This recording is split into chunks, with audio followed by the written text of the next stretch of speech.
On the campaign trail, President Donald Trump promised the largest deportation operation in American history.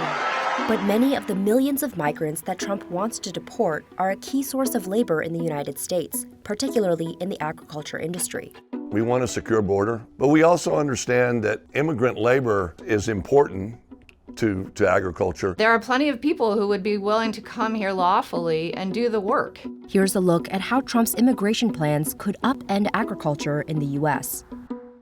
About 2/3 of the nation's crop farm workers are immigrants, and roughly 42% of them are not legally authorized to work in the U.S., according to the Department of Agriculture. Workers don't even ask if the food is going to go into a Republican or Democratic home. They just work to feed us. Teresa Romero is the president of the labor union United Farm Workers. She says migrants often perform some of the most challenging and unappealing jobs in agriculture. This is a work that is demanding, that is dangerous, that is very physical. There's long hours. Their workers are dying. Too often the phrase, oh, these are jobs Americans won't do, is thrown around. Frankly, it's rather untrue and insulting. Laura Reese leads the Border Security and Immigration Center at the Heritage Foundation, a conservative think tank and lobbying group that oversees the controversial Project 2025. If the employers are hiring illegal aliens, that's in violation of the law, and those aliens should be removed. But removing migrants, like Trump has proposed, could significantly disrupt the food supply chain. Consider the meatpacking industry. As of 2023, immigrants made up more than 40% of all of its labor, and half of those workers were not legally authorized to work in the U.S. Our labor situation is already in a tough spot in agriculture. Russell Baining is the president of the Texas Farm Bureau, which advocates for farmers and ranchers across the state. If those type of products aren't produced in this country and the American consumer wants them, then they're going to have to come from somewhere else. We are going to be forced to import our foods.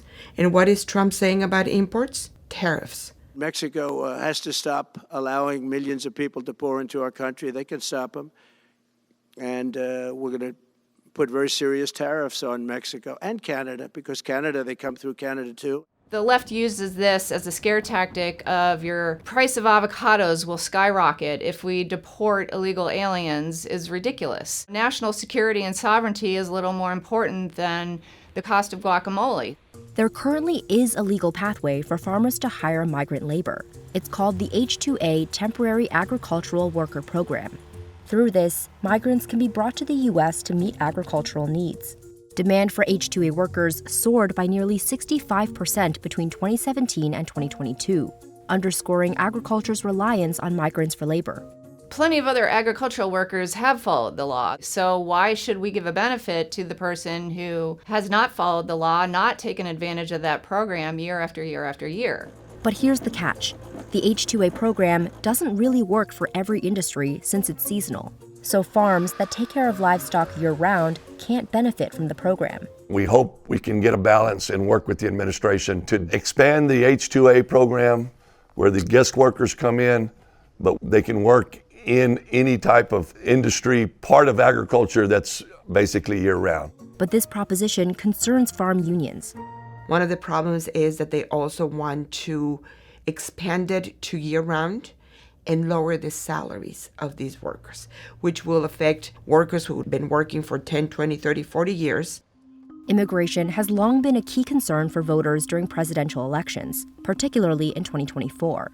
The biggest threat to your unions is millions of people coming across the border, because you're not going to have your jobs anymore. Nearly 82% of Trump voters said immigration was a very important issue. I understand they're not citizens, but they've also been productive members of society, and they haven't been convicted of a felony. Can't we figure out a way to have a legal pathway?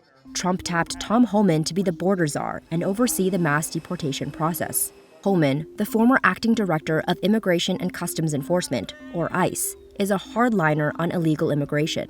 I got a message to the millions of illegal aliens that Joe Biden's releasing our country in violation of federal law. You better start packing now. Trump and Homan both say that the deportations will accomplish two things. It will open up more job opportunities for U.S. citizens, and it will shut down migrant trafficking networks that might harbor criminals. But we're starting with the criminals, and we got to do it.